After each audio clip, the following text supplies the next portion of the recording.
Are you thinking of running a learning and development workshop in the next little while? I know what your number one objection is going to be from the folks you are hoping to have attend. And what I'm going to give you is a way to overcome that objection with them that will have them really looking forward to this workshop. The number one objection is going to be the amount of time that it takes. It's almost like everyone wishes we were all in that movie, The Matrix. Remember when Neo plugged himself into a cord, 10 minutes later he knew Kung Fu? Well, human beings don't operate that way. Thank goodness we are not machines. But this is what you can tell your folks who say, well, yes, we need that presentation training program, but can't we just do it in 2 hours? Why do we have to take a full day or 2 days away from our desk? If you have worked with me before, you recognize this. This is the first layer of the story compass, and it is the hero's journey. It comes from Joseph Campbell. Now, for those of you who are new to this, let me walk you through it super quick.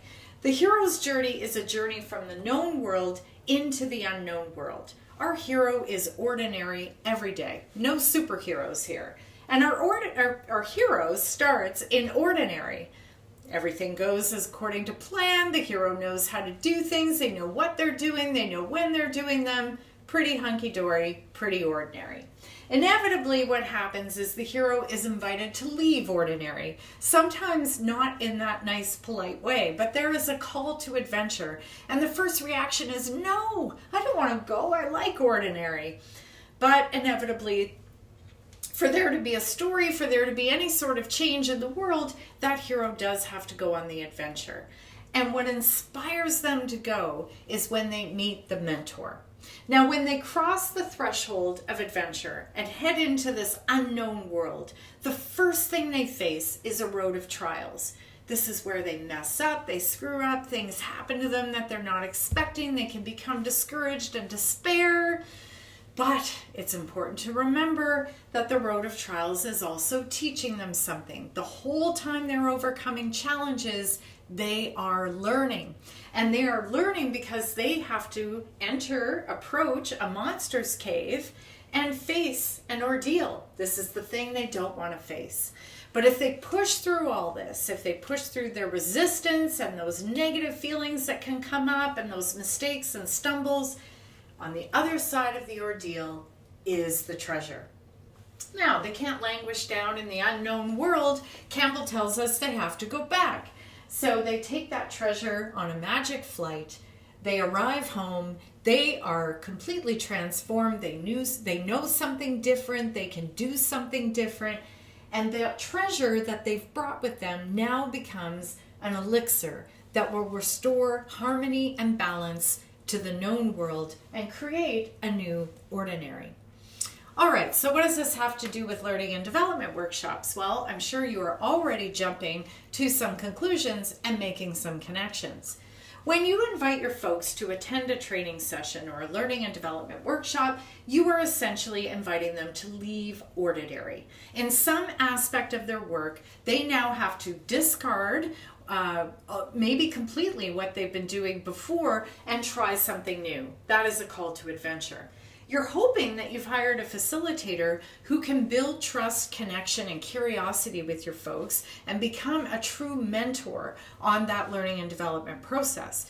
You're also hoping you've hired a facilitator who can give you the tools that you need to be a mentor after the session is done. But here I come to the key objection to learning and development, which is the time that it takes. You see, once your folks are in the session and they've kind of opened themselves up and they've decided, okay, I'm going on this adventure, I trust this person, I like what they're saying, let's go and try something new.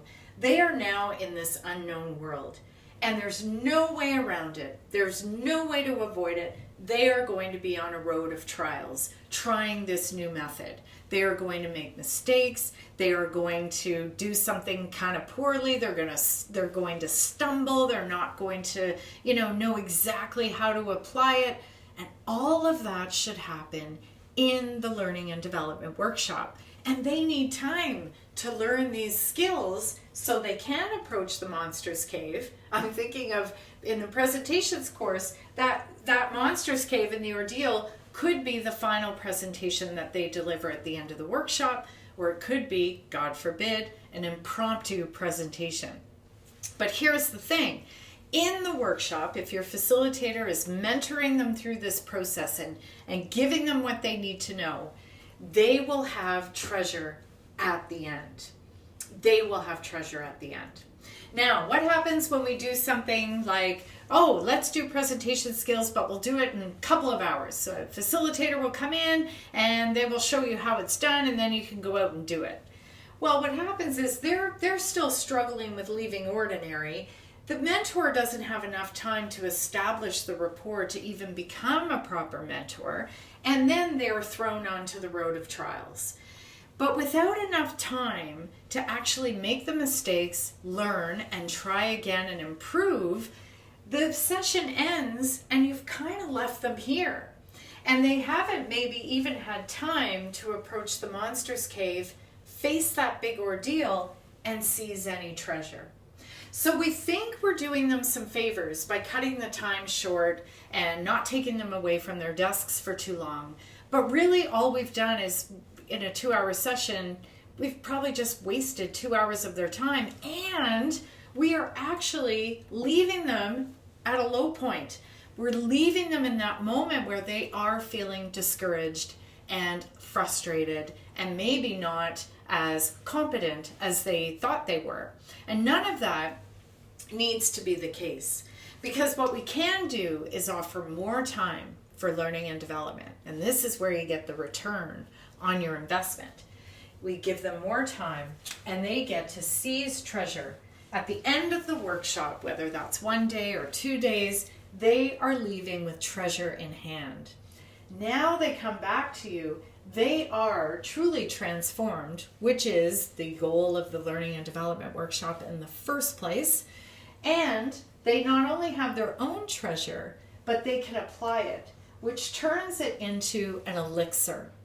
And that elixir is going to bring harmony and balance to your business and create a new and better ordinary. That's why when you hear the objection about why does it have to take so much time, as learning and development specialists, you can now walk your participants through something like the hero's journey. It's not mine, so take a screenshot and use it with your folks and show them exactly what the vision is, that they are going to bring this elixir back and somehow transform the business for the better. And in that way, you become the best mentor to set them off on this learning adventure. I have an adventure for your people, and this is an opportunity to completely transform the way they are doing their business, technical, or data-driven presentations. Treat them to a 2-day workshop in Calgary, Alberta on February 20th and 21st. This is my flagship presentation storytelling course, The Perfect Arc. Your folks will be video recorded. They will have to watch themselves. They will learn all about story structure and devices and how to apply that to business information in a way that provides insight, meaning, and inspiration for their audiences. The Perfect Arc, February 20th and 21st. I would love to see you there.